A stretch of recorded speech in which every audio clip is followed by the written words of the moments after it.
Hi guys, welcome back. I am Stu and this is Six Flags Great Adventure for Roller Coaster Tycoon Classic. Build the missing Six Flags rides or create your own designs to improve the park. But don't forget your ultimate aim, to attract more guests to the park. Your objective, to have at least 3,500 guests in your park. You must not let your park rating drop below 700 at any time. So I've got to be honest, apart from the fact that it's in New Jersey, I've got no idea about this park. So I'm not going to be able to fill in the blanks. I'm going to just make my own. So we've got 1,900 guests in the park, so we only need another 1,600. The rating's already up on maximum, so as long as we keep on top of it, that shouldn't be an issue. Let's have a look what rides we've got then. We've got some transport rides, loads of gentle rides, tons of coasters, plenty of thrill rides, water rides, and more shops than we could probably ever use. So I think what we'll do is I'll just, in the research menu, I'll just put it on the maximum funding and I'll just leave it, because we've got so much of every type of ride that I don't really need to target anything. And to be honest, there's probably not that much left of every type, so if I do target one specific one, I'm probably going to end up having to change it every so often. So let's have a look then. We've already got some rides down. Let's have a look at this. So we've got good excitement on that. Good excitement on that. That one's a bit pants, but some guests will go on it, and that one as well. Only running the one train on this one. I don't think we can change it, so let's have a look. Let's go into, no, there you go. So we can't change the settings because it's a Six Flags ride, and you know that because if you go into the test results screen, you'll see the logo there. So you can't change any of the designs on that. So we've got some sort of indoor ride here. What's that? Little mini coaster there. Good excitement on that. Another coaster over here, and a log flume. Not bad excitement on that one. So we've got plenty of space to work with. These little seating areas could cause an issue because it is a bit of a dead end. But I think what I'll do is I'll do what I did in Six Flags Belgium, and I'll just start off by tinkering with the paths, putting down some shops and things. So for example, right by here I'll put down some kiosks, put a load of shops, like but here where you got the toilet and the ATM, you don't need that extra path there, so I'll just get rid of them and bring them into line with the rest of the path, because that's just asking for guests to get lost, that is. So yeah, it's just a case of sorting out any of the pathing that I think needs playing with, putting down a lot of shops, and then just seeing what happens to the guest ratings and things like that. But it looks fairly straightforward. I'm sure we'll spot some issues as we go, and we can correct them when we find them. It is April year one, so the guest graph is pretty stagnant then. The rating's fine, but we aren't getting a lot of guests coming into the park. I've raised the admission price up to 40, so that's a fair price. Maybe later we'll adjust it, but for now that seems okay. So we are going to have to put down some rides. Money wise, I'm not making a huge amount, but I think what we can do is we can start to implement some merchandising on the already built coasters and things. So what we can do is along the paths for the exits, we can start putting down some balloons and whatever, and see how much money we can make off that.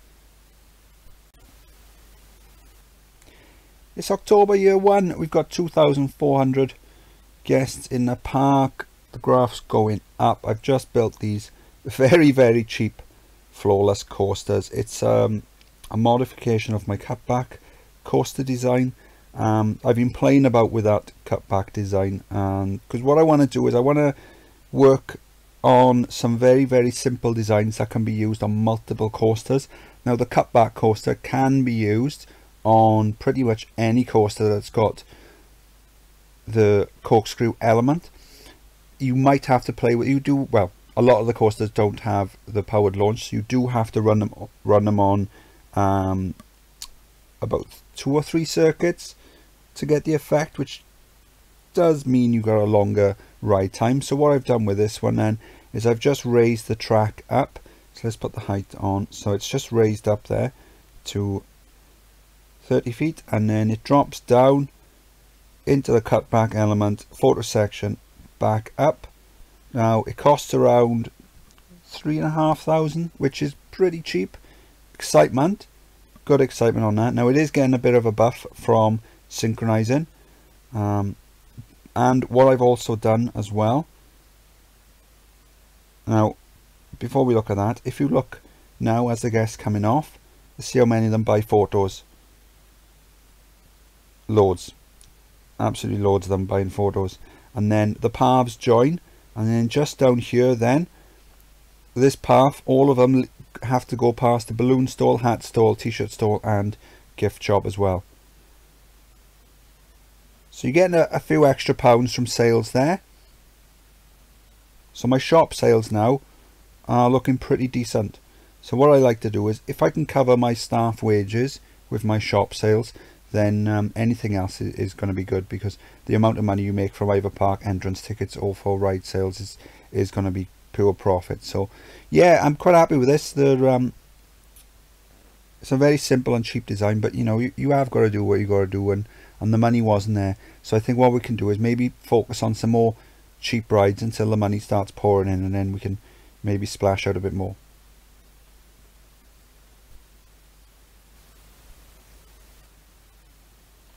It's July year 2, we've got just under 3,000 guests in the park. We're making good money now, so I've splashed the cash and built this stand-up coaster.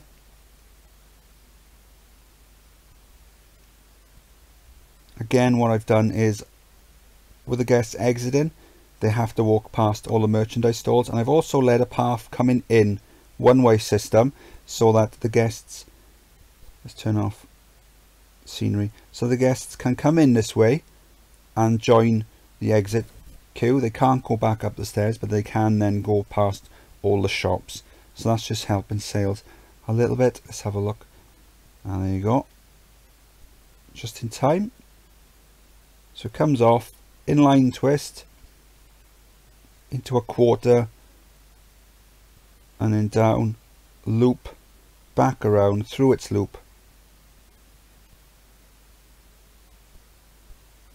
barrel roll,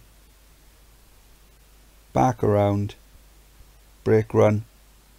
There's a little block brake there, so by the time the train gets to the top of the chain lift, that train is already through the block brake and it can continue on its way without stopping. So I'm quite happy with that. Loads of guests are getting on it. I've split the stations as well just to help with the throughput. I've spammed loads of other rides. I did that earlier. I forgot to mention it earlier. So I've spammed loads of rides just around the place. So we've got 3 3D cinemas, 2 pirate ships, we've got an Enterprise. I dropped the number of laps on the go-karts. That was on 3, now down to 1. Extended the queue on the pre-built swinging ship.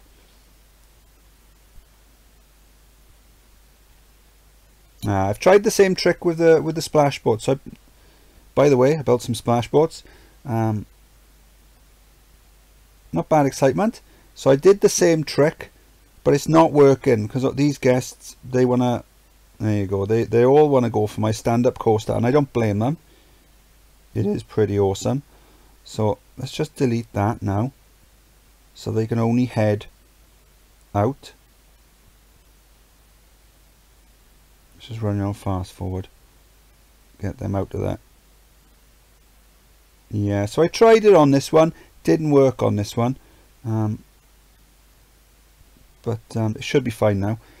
I think it'll work if you have the rides on the edge of the park. So I like to build in pathing loops. I mean, the pathing's already done on this park, but if you've got one on the edge of the park, it should work on that one because the guests can't really go anywhere else. Jet skis built, so I've done the same trick I did on Six Flags Belgium. So I've got the pathing used to box in the ride, so they can only go one way, and I've got on the settings then I've got the maximum wait time down to a second, so they all go one after another. The queue line isn't full. If it was, you'd see that they were going a little bit quicker than this, but again, it's still quick. There's no waiting time on that. And again, anyone leaving the ride is going to have to go past all these merchandise shops as well. So all in all, we are making some good money on the shops.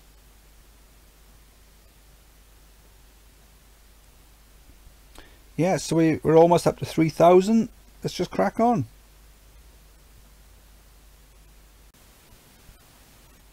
It is July year 3. We've got almost 3,500 guests in the park. The rating has been pretty much on maximum all the way. Slight blip there, but other than that, it's been fairly easy to keep the rating up on maximum. So I've built a 4x4 ride,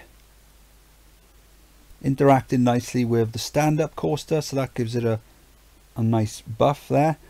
I've got the exit for that connected to the exit for the stand-up coaster, so that helps add a few extra guests to the shops down there. And then we've built this coaster here, so it's an inverted roller coaster. It's just leaving the station, so I've got the chain lift set on a diagonal just to be a little different. And then what I've done now, I've just spammed a row of these gentle rides there just to help nudge the guest numbers in the right direction. So it comes off into a little dip, inline twist into a half loop, around the bend, and then the same backwards.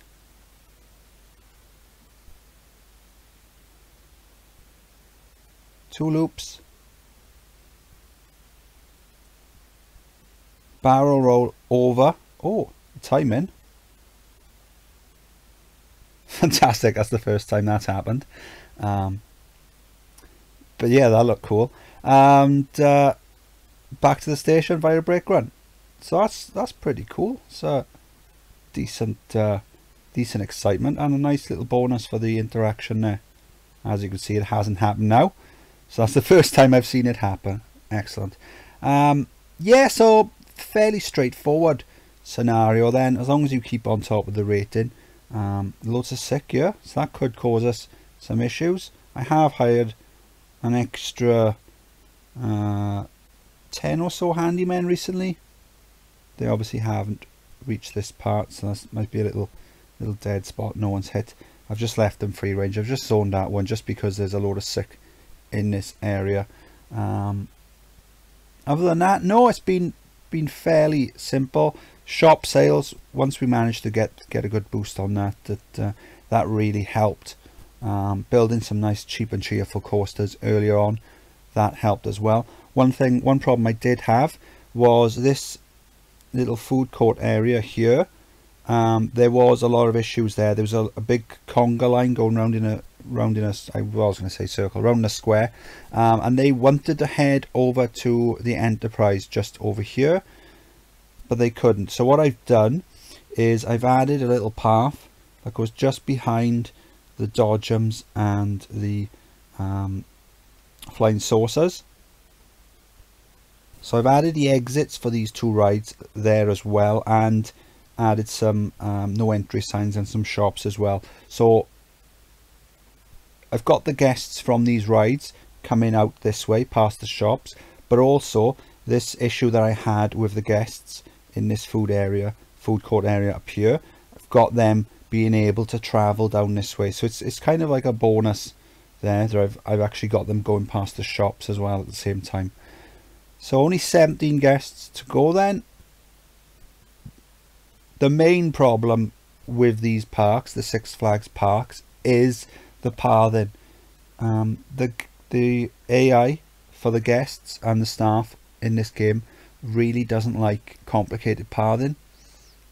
So there is build your own versions of all of these parks. So I think when I come to do those, what I will do is delete the pathing to begin with and then just build it as I see fit. So or perhaps cordon large areas off with no entry signs first, and then sort each area out as and when I expand into them. Only a few guests to go then, so we're going to complete it fairly simply.